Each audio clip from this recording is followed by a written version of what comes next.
Dalam bulan yang ke-8 pada tahun kedua zaman Darius, datanglah firman Tuhan kepada Nabi Zakaria bin Berekia bin Ido bunyinya, "Sangat berkat Tuhan atas nenek moyangmu.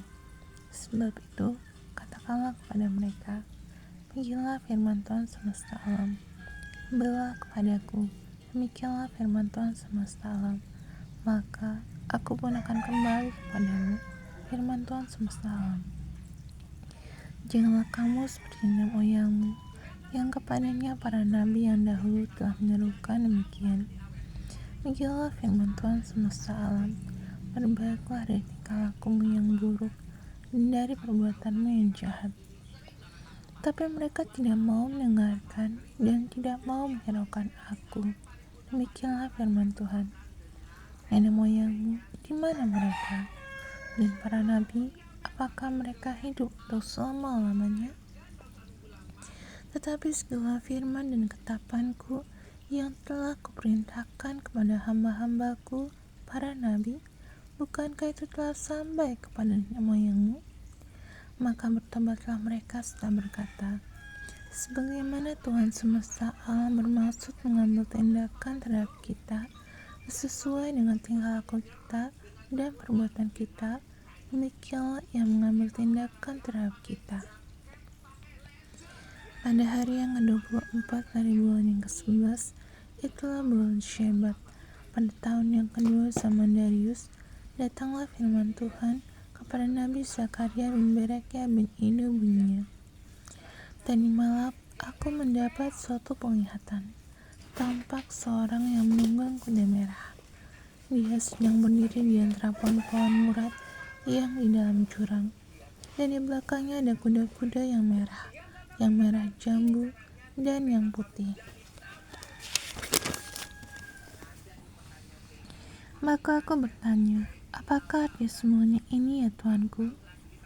Lalu malaikat yang berbicara dengan aku itu menjawab, aku ini akan perlihatkan kepadamu apa arti semuanya ini.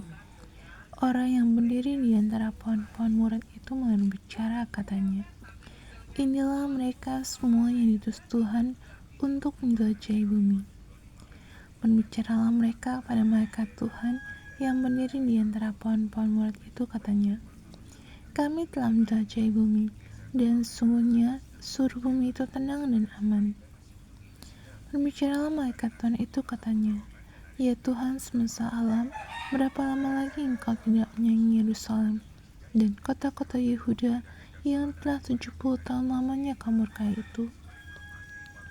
Lalu kepada malaikat yang berbicara dengan aku itu, Tuhan menjawab dengan kata-kata yang ramah dan yang menghiburkan. Berkata kepadaku malaikat yang berbicara dengan aku itu, serukanlah ini, beginilah firman Tuhan semesta alam. Sangat besar usahaku untuk Yerusalem dan Sion, tetapi sangat besar murkaku terhadap bangsa-bangsa yang merasa dirinya aman, yang sementara aku murka sedikit telah membantu menimbulkan kejahatan. Sebab itu beginilah firman Tuhan, aku kembali lagi kepada Yerusalem dengan kasih sayang. Rumahku akan didirikan pula di sana. Demikianlah firman Tuhan semesta alam. Dan tali pengukur akan direntangkan lagi di atas Yerusalem. Serukanlah ini selanjutnya, beginilah firman Tuhan semesta alam. Kota-kotaku akan berlimpah-limpah pula dengan kebajikan, dan Tuhan akan menghiburkan Sion dan akan memilih Yerusalem pula. Aku memalingkan mataku dan melihat tampak 4 tanduk. Lalu aku bertanya kepada malaikat yang berbicara dengan aku itu, apakah arti semuanya ini? Maka ia menjawab aku, inilah tanduk-tanduk yang telah menyerahkan Yehuda, Israel dan Yerusalem. Kemudian Tuhan memperlihatkan kepadaku 4 tukang besi. Lalu aku bertanya, orang-orang ini datang untuk melakukan apa? Maka ia menjawab, ini pun adalah tanduk-tanduk yang telah menyerahkan Yehuda, sehingga tidak seorang pun berani mengangkat kepalanya. Dan semuanya ini datang untuk mewujudkan mereka, yakni untuk menghempaskan tanduk bangsa-bangsa yang telah mengangkat tanduk terhadap tanah Yehuda, hendak menyerahkannya.